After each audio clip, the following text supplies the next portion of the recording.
আসসালামু আলাইকুম বন্ধুরা, ইজতেমার মাঠ থেকে আমি আজকে সরাসরি আপনাদের কাছে আসলাম। সম্পূর্ণ ইজতেমার মাঠটা আপনাদের ঘুরে ঘুরে দেখাবো। আসলে ইজতেমা একটা সমস্যা হয়েছিল, দুই পক্ষের ভিতরে গ্যাঞ্জামের পরে আবার শিথিল হয়েছে, আবার ইজতেমা হতে যাচ্ছে। আগামী 31 ডিসেম্বর থেকে ইজতেমা শুরু হতে যাচ্ছে। তো যারা মুসল্লিরা আছেন, বাংলাদেশের সমস্ত মুসল্লিরা সবাইকে আমন্ত্রণ, ইজতেমায় চলে আসবেন। এই যে দেখেন, এই যে টয়লেটের ব্যবস্থা আছে, আর হচ্ছিল সবকিছুর ব্যবস্থাই ইজতেমার মাঠের ভিতরে আছে, সুন্দর ব্যবস্থা আছে। আপনারা কেউ টেনশন করবেন না, ইজতেমা খুব সুস্থভাবে হবে, সহি সালামতে হবে। সবাই ইনশাআল্লাহ ইজতেমার মাঠে চলে আসবেন। এখানে সব ধরনের ব্যবস্থা আপনাদের জন্য করে রাখা হয়েছে, কেউ কোনো টেনশন করবেন না।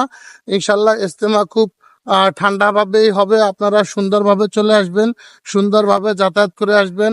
ইদানিং কিন্তু ইজতেমার মাঠে অনেক মুসল্লিরা চলে আসতেছে, তাই আপনারাও সবাই চলে আসবেন, কেউ টেনশন করবেন না। এবং সবাই সুন্দরভাবে সহি সালামতেই বাড়ি যাইতে পারবেন এবং এখানে আসতে পারবেন, সেই ব্যবস্থা আছে। সম্পূর্ণ ইজতেমাটা আর্মিদের তত্ত্বাবধানে এবছর হতে যাচ্ছে। তাই সকল মুসল্লিদের জন্য, মুসলমানদের সকলের জন্য আমন্ত্রণ রইল, সবাই ইজতেমায় চলে আসবেন। এই দেখেন, ইজতেমা মাঠের সম্পূর্ণ কাজ কিন্তু প্রায় শেষ হয়ে গেছে। আপনারা এখন আসতে পারেন। ইদানিং অনেক মুসল্লিরাই চলে আসছে। আপনাদের প্রত্যেকের নাম্বারগুলো দেওয়া হয়েছে, ঠিক আছে? এই নাম্বার দেখে দেখে আপনাদের কাছে অবশ্যই যারা এখানে আসবেন সবার কাছে টোকেন আছে। এই টোকেন নাম্বার দেখে এরকমের, এই যে আমার পিছনে দেখেন টোকেন নাম্বার, এরকমের নাম্বার সব জায়গা দেওয়া আছে। এই নাম্বার অনুযায়ী যার যার সাইমানা নিয়ে, যার যার আসবাবপত্র নিয়ে সবাই চলে আসবেন। ইনশাআল্লাহ কোনো ধরনের কোনো সমস্যা হবে না।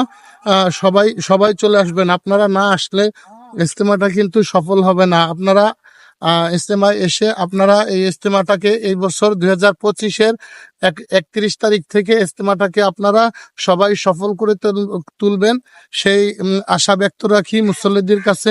কেউ আর ঘরে বসে থাকবেন না। ইনশাল্লাহ প্রতি বছরের মতো আপনারা আগে যেভাবে ইজতেমায় আসতেন, ওইভাবে আপনারা সবাই ইজতেমায় চলে আসবেন। অনেক সুন্দরভাবে সব জায়গায় সুন্দর পরিপাটি করে আমরা এখানে কাজ করে পরিষ্কার পরিচ্ছন্ন করে আপনাদের জন্য রেখেছি। ইনশাআল্লাহ কোনো টেনশন করবেন না, সব ধরনের ব্যবস্থা আছে। পানির ব্যবস্থা আছে, অজুর ব্যবস্থা আছে, গোসলের ব্যবস্থা আছে, টয়লেটেরও সুব্যবস্থা আছে। আপনারা কোনো টেনশন না করে অবশ্যই অবশ্যই অবশ্যই আপনারা সবাই দলে দলে যোগদান করে আপনারা ইজতেমা 2025-এর ইজতেমাটাকে সফল করে তুলবেন। আর যারা দুষ্কৃতকারী, যারা ষড়যন্ত্র করে